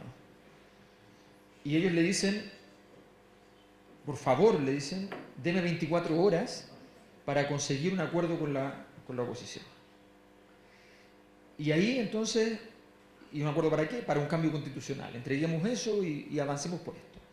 Era la desesperación porque ese martes precedía a un día jueves donde se concurría el aniversario de un asesinato emblemático que había hecho este gobierno a un mapuche el año anterior, que era el asesinato de Catrillanca. Cuando estabas tú en Chile, exactamente. Y que había sido una tonelada de mentiras lo que se había dicho en ese instante. Y que habían quedado todas demostradas además como tales. Pues bien, entonces el cóctel fue un chantaje a la oposición muy fuerte, con un ministro de Hacienda que aparentemente llamó a 2 o 3 de los líderes además y les dijo que si esto no calmaba la violencia, era posible que el viernes o el lunes hubiese corrida bancaria. Por tanto, la oposición, gran parte de sus partidos quedan prisioneros, ¿no?, de un relato donde están la crisis económica acá, los militares allá y una salida constitucional que tendrían que salir celebrando. Y eligen la puerta más fácil, o sea, pero que efectivamente sin profundidad política, sin sentarse y decirle, ok, nos sentamos, pero a ver, ¿ya? Las condiciones del acuerdo en el fondo tienen que quedar claras incluso antes del proceso de negociación, los básicos. Después vemos otras cosas, pero el acuerdo básico tiene que estar claro. Y eso es lo que no se hizo. Se operó con un acuerdo genérico que después, entonces, en esa noche se transformó en lo que se transformó.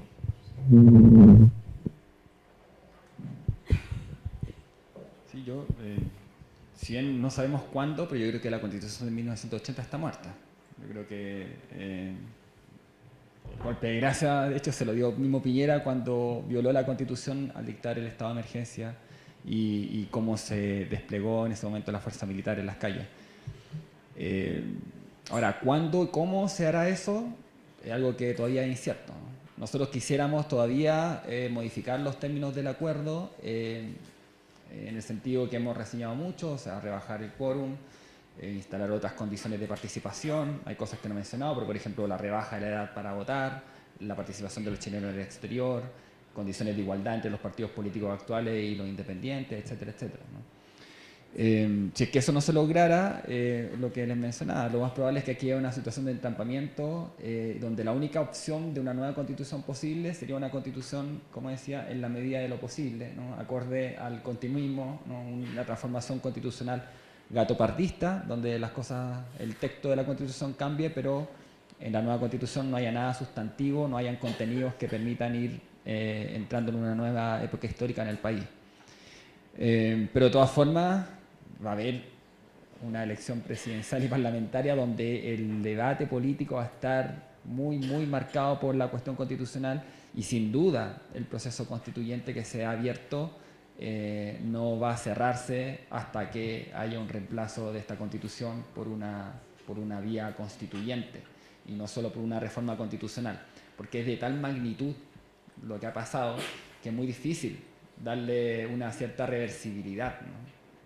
Y lo que ha hecho en esas condiciones el gobierno es intentar jugar una carta destinada a ganar tiempo, tratar de que amaine la protesta social y tener una disputa político-constitucional en mejores condiciones en unos años más, si es que no el mismo 2021, ¿no? Eso.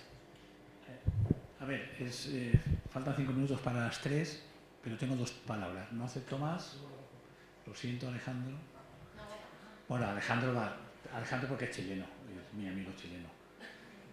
Tú, después tú y luego Alejandro. Porque sea el golpe de derechos humanos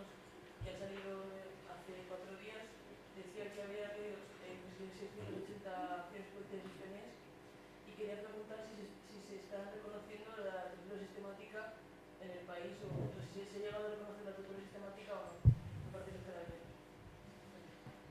Sí, hay un debate en cuanto a la sistematicidad de las violaciones. Nosotros sostenemos fehacientemente que hay sistematicidad cuando hay un Estado que ha preparado sus fuerzas para esto. Esto no surge de la nada, las fuerzas represivas no sacan de la nada cosas como la tortura, como la desaparición, como la ejecución extrajudicial o como la quema de cuerpos que ya han sido abatidos, como ha sido demostrado en algunos casos.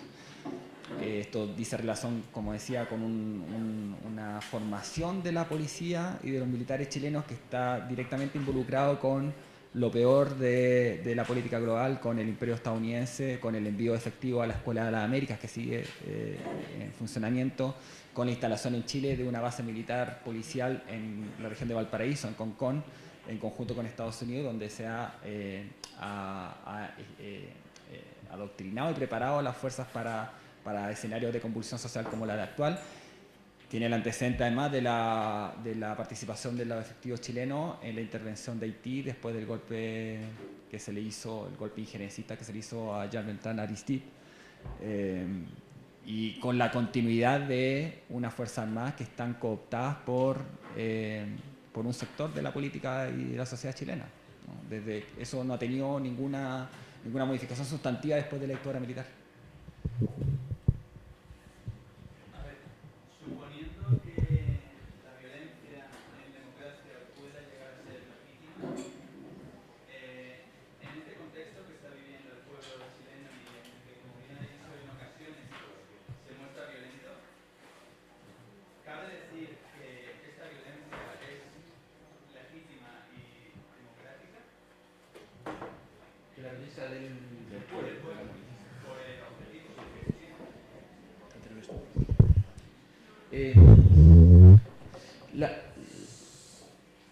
La legitimidad uno tiene dos formas de analizarla.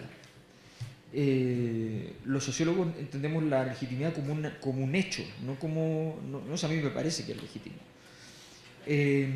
Y el hecho es que el grueso de la ciudadanía, en un evento que es inusual en Chile por completo, en Chile normalmente en las encuestas el 30% de la gente está de acuerdo con que alguien pueda protestar por algo, es muy poquito, muy bajo a nivel estándar latinoamericano. La gente no le gusta que la gente proteste. Es curioso, incluso por cosas que son injustas. Luego, en momentos más críticos como el 2011 o ahora, los medios que se han utilizado para protestar normalmente crecen en las encuestas hasta un 60%. En este caso, hubo un apoyo implícito y explícito, sobre todo en los primeros días, de un modo muy radical, a la violencia, porque básicamente toda la violencia se depositó en aquellos objetos que en la ciudad simbolizaban algo real de todo este proceso anterior. Lo que más se rompía eran farmacias, habían tenido un escándalo de colusión, supermercados, escándalo de colusión. Lo que más se rompía era el metro y los autobuses, que tienen que ver con una tragedia durante 20 años, desde que se reformó el sistema de transporte en Santiago, que había derivado de muchísimo gasto público, muchísimo gasto privado y un sistema horrible, que había terminado siendo para la gente incluso peor que el que se había solicitado cambiar, que era ya bastante malo. Entonces, el conjunto de acciones iniciales parecían responder a un patrón que sistemáticamente y todavía son preferentemente un patrón en cierto tipo de instituciones que reflejaban, se rompían los cristales de las AFP. Si un comerciante pequeño ponía un cartel y decía yo soy un comerciante pequeño, este es el negocio familiar, la gente no lo rompía. ¿Ya? Entonces, efectivamente hay una preocupación de legitimidad que se va rompiendo a medida que va pasando el tiempo, porque a medida que va pasando el tiempo, también efectivamente grupos que profesionalmente, entre comillas, se dedican a la delincuencia, ¿ya? Empiezan a aprovechar las instancias y dejan de hacer otros delitos. De hecho, bajaron todos los otros delitos y se dedican al saqueo, ¿ya? Pero es aprovechando el escenario correspondiente. Entonces, se empieza a hacer complejo. Por eso, si un gobierno toma medidas radicales, tú vas a poder separar claramente la manifestación política de lo que son personas que se están aprovechando de las condiciones para poder efectivamente obtener. Otra cosa que fue atacada fuertemente son los bancos y las AFP. La AFP privado de pensiones. En Chile el sistema es privado y las AFP son odiadas, pero que son, los bancos y las AFP además tienen unas utilidades espectaculares, totalmente en contradicción con la realidad de lo que entregan. Entonces, de hecho, una de las plazas más exitosas del Banco Santander en el mundo es Chile. Chile es un país muy pequeño, tiene 17 millones de habitantes y bancarizados en la banca privada, no en la banca pública, tendrá 1,5 millones. Y eso produce 3.500 millones de dólares anuales de utilidad. O sea, es una cosa espectacular.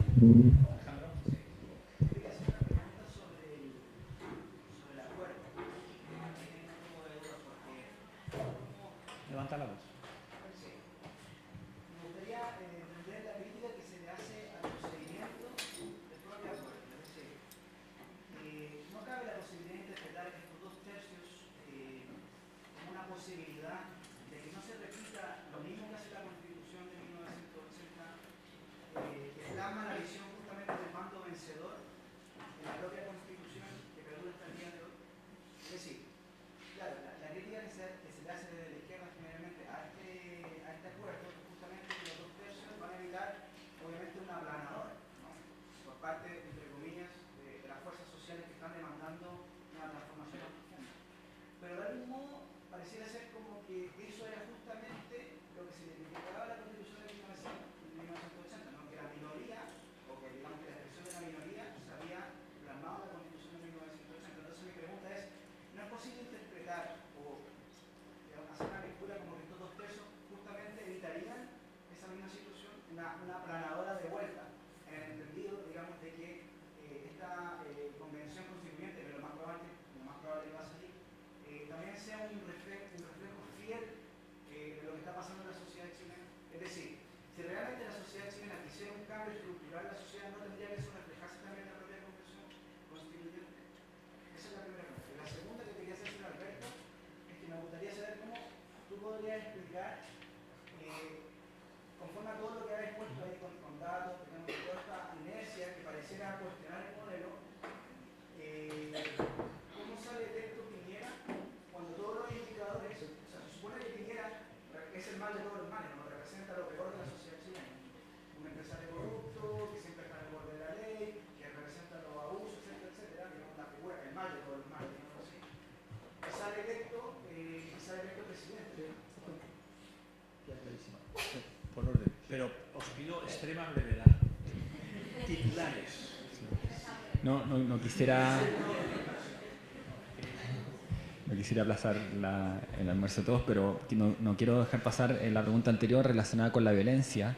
En el preámbulo de la Carta de Derechos Humanos, ¿no? La Carta Universal de Derechos Humanos, se establece el derecho a la rebelión frente a los regímenes opresivos, ¿no? Ahora, no toda violencia es legítima, y para eso, para evaluar cada tipo de violencia, me parece que hay que hacer dos cuestiones elementales, ¿no? Lo primero es una buena parte de las formas de violencia que desata una movilización social, ¿no? Tiene que ver con objetos, con violencia contra las cosas, ¿no? Que es distinto a la violencia contra las personas. Me parece ahí una diferencia central. Y en cuanto a lo referido a violencia contra las personas, hay que involucrarlo siempre con la legitimidad de la defensa de una movilización social frente a la represión que desatan los estados frente a muchos de estos procesos de movilización y protesta. Y ahí es central el criterio de la proporcionalidad, ¿no? Y en esos distintos parámetros, ¿no? que menciono, me parece que la revuelta en Chile ha cumplido en general con una altísima inteligencia y legitimidad en el uso de la violencia que ha hecho. También hay que distinguir el trigo de la paja en esto, ¿no? Porque muchas de las acciones que se le imputan a la revuelta social tienen una autoría, por decirlo poco, bastante oscura y desconocida, ¿no? Buena parte de la quema de las estaciones de metro, ¿no? Tienen un nivel de sofisticación en cuanto a cómo se llevaron a cabo, que es muy difícil pensar que fue por parte de manifestantes, ¿no? Y hasta el día de hoy, hay participación comprobada de policías, ¿no? De militares y de personeros de derecha o involucrados a la derecha, involucrados en saqueo y en hechos de violencia, ¿no? Entonces ahí hay que distinguir distintos tipos y formas de violencia. En relación a la pregunta en cuanto a la defensa que se puede hacer de los 2/3 en que no se lleva a cabo una planadora de vuelta, el tema es que aquí la planadora tiene que ver con lo que se hizo durante la dictadura, ¿no? Cuando tenemos un régimen democrático no puede ser que el entramado jurídico institucional en lo esencial esté derivado de decretos leyes y de una constitución derivada de la dictadura. Entonces, el establecer un quórum de 2/3 impide que se manifieste la voluntad democrática del pueblo para tomar decisiones que son las decisiones elementales en una sociedad y que pueden permitir la reedificación institucional, la refundación institucional democrática del país. Cuando se le da un poder de veto a los sectores conservadores, a las derechas, que les basta solo tener 1/3+1 de los votos de la Convención Constitucional, lo que se está haciendo es dejándole como poder a esos sectores el mantener la continuidad de la Constitución de 1980, ¿no? O bien que estos permitan una nueva Constitución que esté vaciada de contenido y que, debido a que, está bien, el debate constitucional puede partir de una hoja en blanco, pero el régimen institucional, el régimen político, el entramado de poderes, las correlaciones de fuerza en las sociedades no son una hoja en blanco. Entonces, el veto, el poder de veto no es tan... O sea, está bien, hay un veto cruzado, hay una posibilidad de que la izquierda o el pueblo movilizado obtenga 1/3+1 de los votos y podamos impedir la redacción de una nueva constitución continuista. Pero eso implica que se mantiene la vigencia de la Constitución de 1980 y se mantiene el modelo. Y aquí hay una situación de urgencia social. O sea, aquí la gente está arriesgando sus ojos, arriesgando su piel, arriesgando su vida incluso, porque hay una urgencia social en nuestro país, ¿no? Porque hay pensiones de miseria, porque hay un endeudamiento gigantesco, porque la gente se colmó el límite de la paciencia ante los abusos, ante la burla, ante el descaro de los sectores dominantes. Entonces, a mí me parece que todo establecimiento de un quórum supramayoritario para una decisión constitucional, ¿no?, le deja un poder de veto que no es simétrico, ¿no? En la disputa constituyente no se da en condiciones de igualdad, ¿no? Entonces, el veto corre mucho como carta mucho más favorable para los sectores que quieren la continuidad, y para nosotros nos pone un obstáculo, una barrera más. Vale.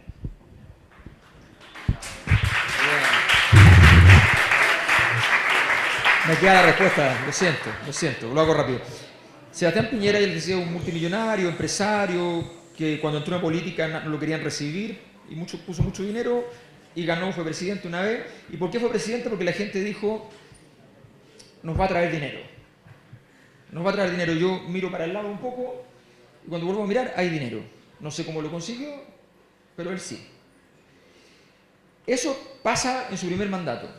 Su primer mandato es un desastre políticamente, pero le va bien económicamente. Efectivamente, fue probablemente el gobierno donde más aumentó el ingreso de los hogares, por razones ajenas a su gobierno. Había subido mucho el precio del cobre y había habido un terremoto, lo que obligó a hacer políticas keynesianas de apoyo social y por tanto llegó plata a los hogares.